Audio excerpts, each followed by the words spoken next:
Hello Toy Collector fans, Universal Toy Collector here and welcome to the channel. In today's video, I'm going to be opening up and giving an overview on the TVC Streets of Mos Eisley playset and attempting to give it a makeover and also attempting to build a diorama base for it. So, let's see how we get on.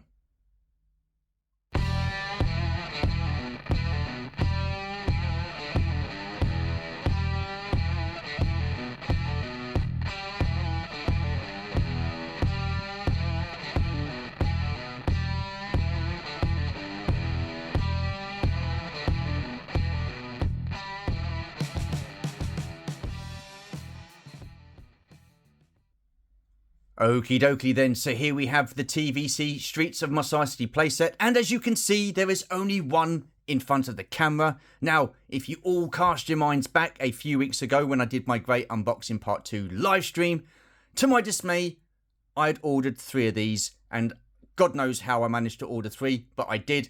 However, one of them has found its way into the arms of Des T, and the second one will be finding its way into the arms of Martin from a long time ago this coming weekend when we meet up with Martin and Steph. So both of those have gone to a good home, just leaving me with the one, which is what I'm going to crack on and take a look at now. So again, you've got that classic TVC style Kenner looking box. So back in the day, if Kenner was still making these Star Wars products, this is how the box would look. And I've got to say, I am loving these boxes. I think they look absolutely cool. The playset itself doesn't look too bad on the picture. We all know there's issues with it, and we get to those in a bit. But yeah, liking that a lot. So again, it comes with a carded cloth cape Jawa there, which is pretty cool. So looking at it, it does look pretty awesome. You've got the Star Wars font there with the double racetrack, the Hildebrandt logo there, which is pretty cool. Then you get the Kenner logo down the bottom there, which again is pretty cool. So if I turn it to this side here, you've got some different images. I mean, how they've set this up does look pretty awesome. I do like that a lot. Pretty decent there. So yeah, liking that. Spin it round to the sides and we've got another image there. So again, pretty decent. Star Wars logo, Hildebrandt logo there. Back of the box. Again, it's exactly the same image as the front. This time you've got the Vintage Collection logo there. Disney and Hasbro right down the bottom there. So yeah, pretty decent. Again, spin it around this side and you've got another image just there. Let me see what we've got on the bottom. Oh yeah, on the bottom, you've got another image here with all the bits and bobs that you get with this playset. So, there you go. Like I say, I do really like what TVC are doing with these playset boxes and vehicle boxes. So yeah, keep that up. That's pretty decent. And I've always said that the box and the packaging is pretty much part of the product as well, because it entices people to want to buy it. So anyhow, that's enough of that. Let's crack it open and let's take a more detailed look at what we've got inside. 2 seconds. Okay, so this is how it comes packed then. This is inside the box. Obviously, packed pretty well as far as I can see. So yeah, liking that. You've got part of the playset here. You've got some more here.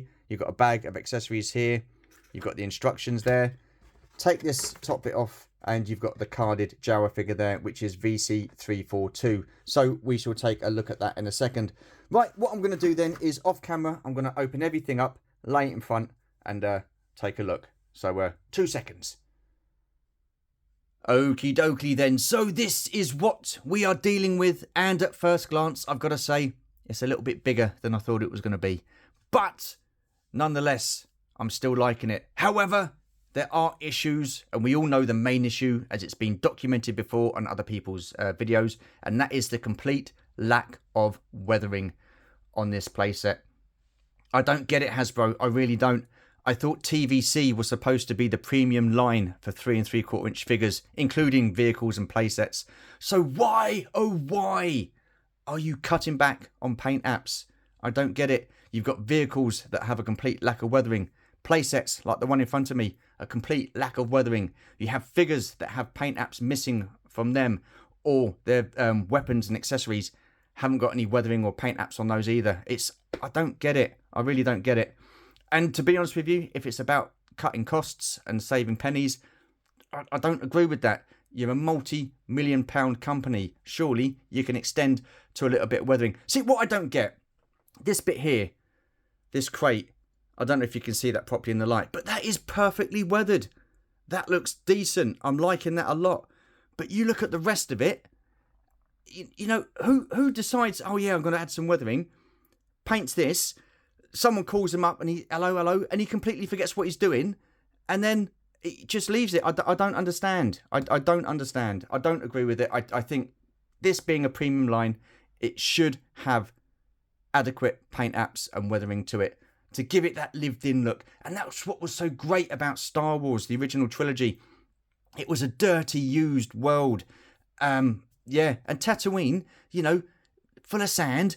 You're gonna get some weathering on the buildings, surely. Anyhow, so as you can see, we've got 3 main parts, 1, 2, and 3 here. So they fit together. You get these little nubbins at the side, and then you get the holes on the other side as well, so they can sort of like fix in, and you can have any different setups and stuff like that. You've got some steps here as well. You've got a couple of crates, accessories, again looking very clean. I know the top comes off, look at that, very good.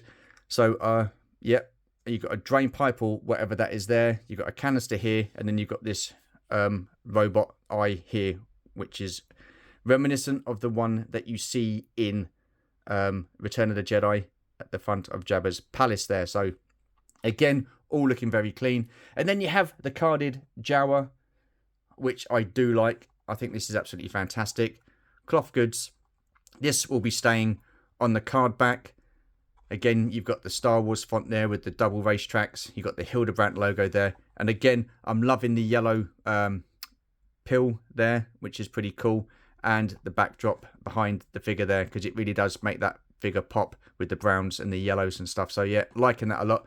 Spin it round, and he is VC342. Like I say, I'm going to keep this one carded. I do have some... Oh, crikey. I do have some Jawas that I can use for this setup that I'm going to be doing. Right, okay, so what I'm going to do now is attempt to weather this, but I'm not going to be using paints. Oh no, 2 seconds. So you're probably all thinking, crikey, if he's not going to be using paints, what is he going to be using? I'm going to be using one of these. Yes, a tea bag. Obviously not this one because it's not used. So this will give me the perfect excuse to go and make myself a cuppa in a minute. But I've got to say, this isn't my idea. So I was looking through Instagram a few days back, and I noticed that someone had a playset like this up on their picture, and they had weathered it, and they used a tea bag. And that is Ron's Geek Cave. So what I'll do is I will leave a link in the description below to his Instagram page, and you can go check it out. So I'm not going to take any credit for this whatsoever. This is totally his idea. I'm just copying it. So yeah. So what I'm going to do is going to go make myself a cup of tea with this tea bag, and then I'm going to be staining the playset with a used tea bag. So that is definitely bringing a new meaning to the phrase teabagging. Okay then, so as you can see, everything is set up. I've got my cup of tea at hand as well, very nice. Tea bag at the ready. Just a word of warning, don't use it straight away after it's come out a piping hot load of water, otherwise you burn your fingers. And Steph, if you're watching, yes, I did let my tea steep, so awesome stuff. So while I'm letting that cool down, just going to go briefly through the conversation I had with Ron about why he used the tea bag. And he said it's a lot easier to wipe off if it goes wrong than what it would be with paints. So I've got to say, I'm feeling a little bit more confident using a tea bag than what I would be using paint. So let's give it a go. And that's still quite warm, quite soggy as well. So, and he also said that he gave it a couple of hours or an hour or so just to dry out and stuff like that. He said it was a nice sunny day. Well, where we are, we don't really get too much sun, so I will leave this a good couple of hours just to let it... Oh, it's disgusting, I've got to say that. It really is. icky yuck yucks for sure. But hopefully what happened is that this will then, if I stand it up, it should run down and it should highlight some of that detail that you have within the playset itself. So yeah, well, so far so good, not too bad. It'll be interesting to see what it's like when this sort of dries off. I don't know if I'm doing this right, just rubbing a tea bag across it. I suppose that's all you can do, isn't it? But there you go. Okay, so that's the first one. What I'm going to do now is speed the next bit up.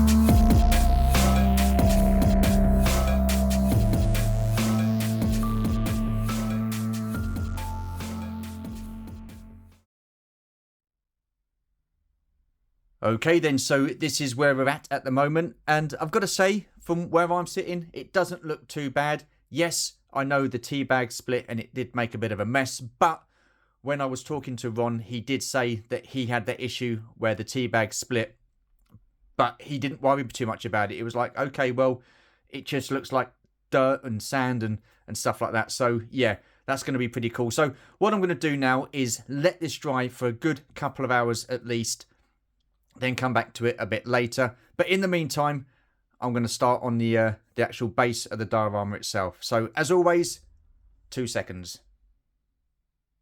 Okay then, so here are all the ingredients that I'm going to be using to make the diorama base. And for the base itself, I'm going to be using this glass shelf. Now, you're probably going to be asking, why are you using a glass shelf? Well, this glass shelf is from IKEA.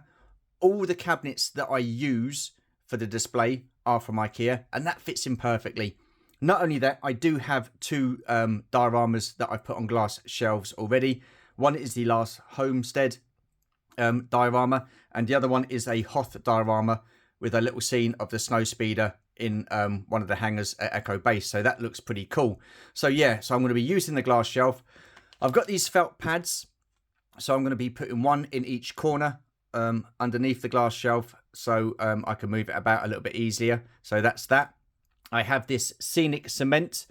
I also have the spray bottle, so I'm going to be spraying the area that I'm going to be wanting to cover in the sand.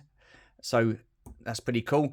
And I couldn't really find any sand, which is bizarre. So I went to Hobbycraft and I picked up this Countryside Scenics stuff. So that mixed in with this fine turf yellow grass, again from Hobbycraft. I'm going to be mixing these together, so hopefully I should get the sandy look. Once I've done the base, again, I'm going to leave that to dry. I'm going to then get the playset, put it together, assemble it on the glass shelf, and then add more bits and bobs, because obviously there's going to be build up of sand against the walls and stuff like that, and then I want to try and mix it in with all the tea bag staining and stuff like that as well. So let's get on and get this glass base done. Again, the next bit of the video you'll see will be sped up.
Okie dokie then, so here is the base to the diorama. There's just a couple of bits that I need to finish off with. I just want to tidy up around the edges, get rid of some of that liquid cement from around the sides.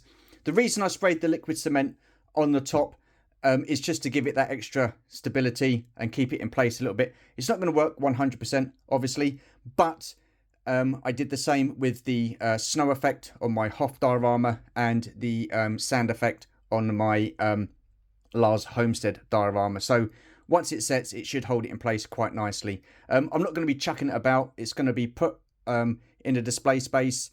It's going to sit there and it's going to have the Streets of Mos Eisley playset attached to the top of this. Now, all I've got left to do, like I say, is just a couple of tidy up bits on this, and then wait a good few hours for the weathering to dry off on the Mos Eisley, Streets of Mos Eisley playset. So I'm going to sit back and enjoy my cup of tea, and we'll come back and revisit this in a couple of hours, maybe more. We'll see you in a bit. Okie dokie then, so here is the end result to the makeover for the TVC Streets of Mos Eisley playset, and I've got to say, I kind of like it. I have surprised myself. I'm not a confident person when it comes to doing customs or paint jobs or anything like that, but I've got to say, this really has come out quite nicely. The level of detailing that you can see in the brickwork to the playset really does stand out quite a bit when you add a little bit of weathering. What I'll do is, once I finish rambling, I will do some close-ups to let you guys see properly. But my question is, should the regular customer be doing these kind of things? In my opinion, no. It should come weathered anyway with the correct amount of paint apps on them. That is from the big company, Hasbro. They should be doing that. But I know some people, regardless of whether it's got weathering or highly detailed or not, they do like to do their own customs, which is fair enough. But for your regular collector like myself, I'm not lazy, but I just don't have any confidence in doing it. This, by the way, has given me a whole heap of confidence to do it. I'm not going to take any credit for this idea. I've seen people weathering before, but not using a tea bag. Now, Ron didn't state exactly what kind of tea bag he used or what make it was. I'm guessing you can use any. I use PG Tips. That's my go-to tea. But there you go. I'm sure there's many other tea bags out there that can do a great job. But like I say, really, I shouldn't be doing this. This should come weathered and detailed when you buy it. You're paying the money for it, so you expect it to be a premium quality for a premium brand and a premium line. That's just my opinion. But like I say, overall, really, really happy with how this has turned out. So what I'm going to do then is I'm going to show you some close-ups and see the video out. So 2 seconds. Righty-ho then. So I am now handheld. So what I'm going to do is just give you some close-ups. So there you can see the sand on the steps there. The detailing and the weathering on the brickwork does make it look so much better. I'm really, really happy with how this has turned out. I have missed a couple of bits, but that's okay. Other than that, it doesn't look too bad. Fairly happy with that. I've got a couple of jowers there, as you can see. But yeah, overall, I've got to say, I'm really pleased with how this has turned out. Absolutely. So liking that a lot. Okay then. Right, so I think that's it for this video. Well, once I've finished filming this, I've got to try and find somewhere to put it. I have got somewhere. I just need to move a few things about and stuff like that. But other than that, all I've got left to say is, if you're new to the channel, feel free to comment, like and subscribe. Hit that notification bell to let you know of more content. And as always, there will be more content. Appreciate you watching. Thank you very much. Does mean a lot. Really do appreciate your friendship, the support, and the generosity that has been shown towards me and the channel over the last few years. Again, it does mean a hell of a lot. Thank you so much. Take care, stay safe, and we shall see you in the next video. Bye for now.